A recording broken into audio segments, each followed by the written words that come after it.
Hi everyone, Crider reporting for duty today. Not back in the studio yet, but I do have the numbers for you today, as you can see. And I also have a little short video coming up following the numbers. It's going to talk about us approaching this 500,000 mark in total deaths in the United States. We're almost there. That's not a number we're looking forward to. More information about the South African variant. Fauci says we may be wearing masks into 2022. He'll also give us a mask update on the vaccines, and also J&J may have their vaccine ready by March the 1st. So that's coming up on the video immediately following these numbers. Thank you for being with us again today. And by the way, don't forget to push the like button. I appreciate that very much. Thank you for being so loyal. I do appreciate it.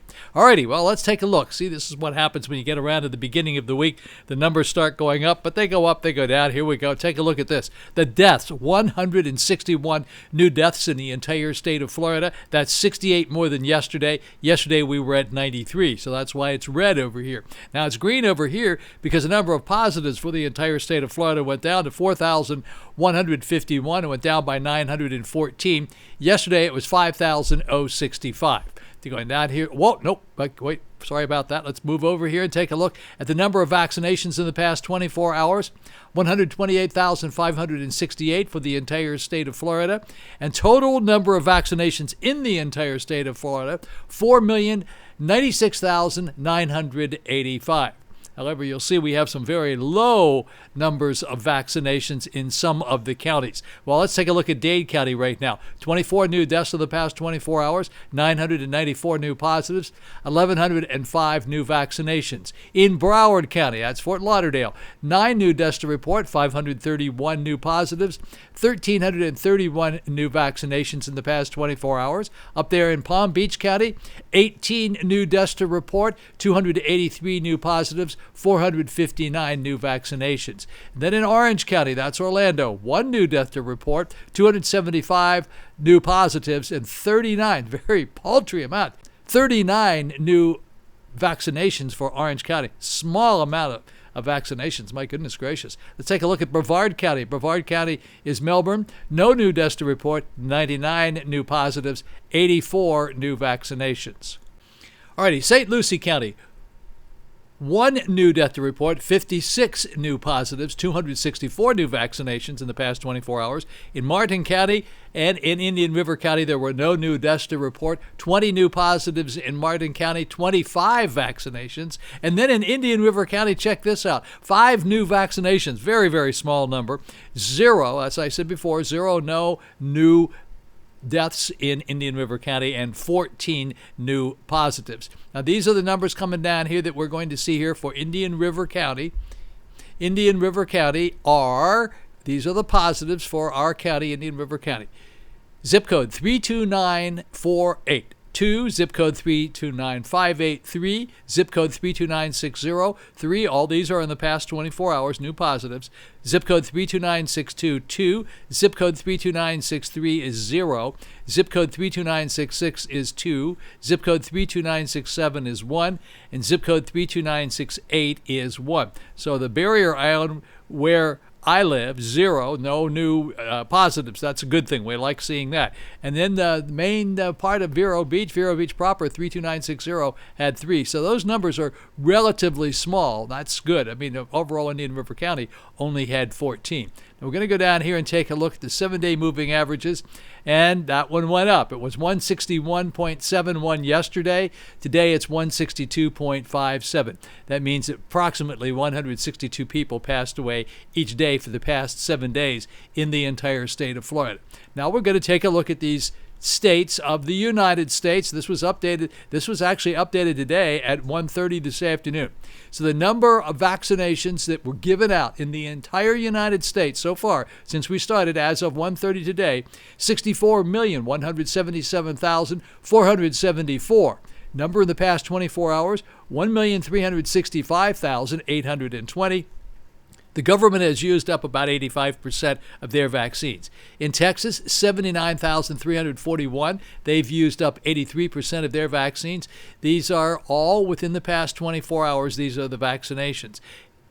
In California, 207,374. They've used up 82% of theirs. Florida, 128,528. We've used up 85% of ours. Up in Rhode Island, for my friend Jay Gutman. Jay, look at this.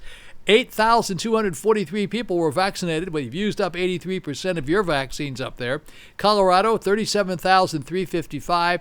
And Colorado's used up 91% of their vaccines. But take a look at the one down here. Look at this one. This is Wisconsin, 39,468. They've used up 96% of their vaccines. In Minnesota, 31,904. They've used up 88% of theirs. And then in Jersey, 48,383, and they've used up 89% of their vaccines. New York, the state of New York, 72,007. That's the number of vaccines in the past 24 hours that were passed out or used, injections, vaccinations. They've used up 89% of their vaccines. And New York City proper, they vaccinated 33,353 in the past 24 hours, and they've used up 84% of theirs. Now, you do understand that these numbers are going to be replaced just as soon as these vaccines get on the road again. They've been slowed down quite a bit because of the storm. The storm has really held them up and put them back, but they're going to get worked out for sure. No problem about that. I'm sure that they're going to be replenished.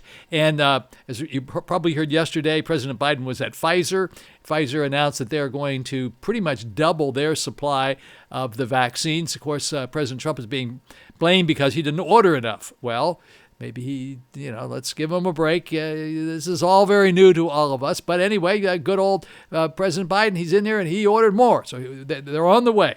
And they can only make so many. We were happy we had what we had. So it may sound like I'm sticking up for the president, but I guess maybe I am. All right, well, anyway, let's take a look at this. The number of deaths in the past 48 hours. These are the 48-hour deaths, 1,244. This is for the entire United States. So that number has been way up to 3,000. So that's come down quite a bit. In Texas, 137. California, these are last 48 hours ago, 207. Florida, 101. Don't have anything for Rhode Island. Colorado was 6. I have nothing for Wisconsin. Minnesota was 9. Jersey was 24, and New York was 101. I'm going to make this just a teeny bit smaller so we can take a look at this. And here we go. We have 161 in Rhode Island 24 hours ago. Those are the number of people who passed away 24 hours ago. I don't have anything for 48 hours ago. Then in Minnesota, 1 person passed away 24 hours ago. Jersey, 17 people passed away 24 hours ago up there. We are sort of keeping our eye on the Dakotas just because their numbers are so small. Take a look at this. North Dakota, 148 hours ago, 1 person passed away. And South Dakota, 4 passed away in the past 48 hours. Now, here we go. Oh, look at this number here. Now, see, this is what we refer to as the global view. These are the really, really big numbers. I'm going to refresh this, so stand by for a second. Alrighty, folks, so I did refresh the screen, as you can see. I speeded it up just a little bit because it took a while to refresh. These are the global cases, 28,168,735. Those are the number of cases in the entire United States since we started. USA deaths, 499,902. We're probably going to pass 500,000 sometime today. This is accurate to within a few seconds ago, so it's very, very accurate as of 3:54 in the afternoon when I'm putting this together. The total number of cases in the entire world, over 111 million, and it's more than half of that, so it's 111,633,000. Huge, huge, huge number. And the total number of deaths for the entire world, 2,471,494. So as I said before, I have this video coming here now. It's a little about 3-minute piece of video, a bunch of different things going on, all related to COVID. Don't beat me up too much if you see a little politics in here. I'm not putting it in there because I'm one way or the other. Most of you people who watch have a good idea where I'm coming from. I'm trying to be fair and balanced, so don't beat me up too much. Anyway, I appreciate very much you watching this. Thank you so much. Here come the video. After the video, to have a little short ending piece here. I'll run the crawl for you again. I seem to have misplaced, it's hard to believe, with all this traveling I've been doing, I seem to have misplaced the shout-outs. So I got to find those. It took me quite some time to put those together. So anyway, thank you again very much for watching it. Don't forget to push the like button. I appreciate that. Have a very blessed Monday, February the 22nd. George Washington's official birthday is today. It used to be a national holiday. All right, here we go with a little short video. Stand by. Back in a flash. And now tonight's other major story, the U.S. approaching another dreadful milestone. Nearly 500,000 American lives lost since the first reported death in this country just a little over a year ago. 500,000 lives. That's more than the Americans who died in battle during World War I, World War II, and the Vietnam War combined. And the New York Times with this poignant tribute on the front page today. Nearly 500,000 dots, each one symbolic of a life lost. Here's ABC's Zareen Shah. Tonight, the nation on the brink of crossing that horrific milestone, 500,000 Americans killed by COVID-19 in just a year. He provided the soundtrack to our lives. Beloved middle school band teacher Alfredo Valles dying at 60 years old. Gwen and Mike Albert together for over half a century, but over Christmas, they got the virus, saying their goodbyes to family over Zoom and passing away 8 days apart. I was able to be with her and hold her hand as they turned off the ventilator. We did a Zoom call with my family. COVID tearing so many families apart. It's stunning when you look at the numbers. That timeline of deaths charted by the New York Times, each of those tiny dots representing the nearly 500,000 lives lost. You can see the staggering toll in just the last 3 months. Tonight, cases falling nationwide by 73% and hospital admissions dropping by nearly 55% since last month.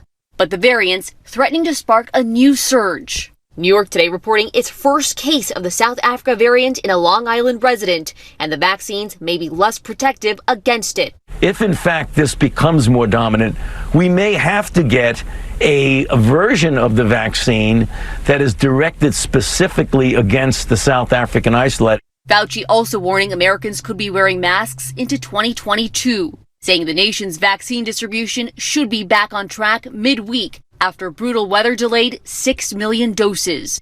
Black and Latino communities bearing the brunt of the pandemic. And here in California, Governor Gavin Newsom today touring a new vaccination site in hard-hit Inglewood. Why the focus on minority communities? We've got to be more transparent. We all have to be more accountable to all levels of government to actually deliver these vaccines, save lives. But for so many, the vaccine just did not come soon enough. Vania Underwood, a wife and mother of 6, a nurse who worked hard to fight the virus, only to die from it right before Christmas. You would never think that it would hit so close to home. And at that time, you can't get no more closer to home than the queen of the house.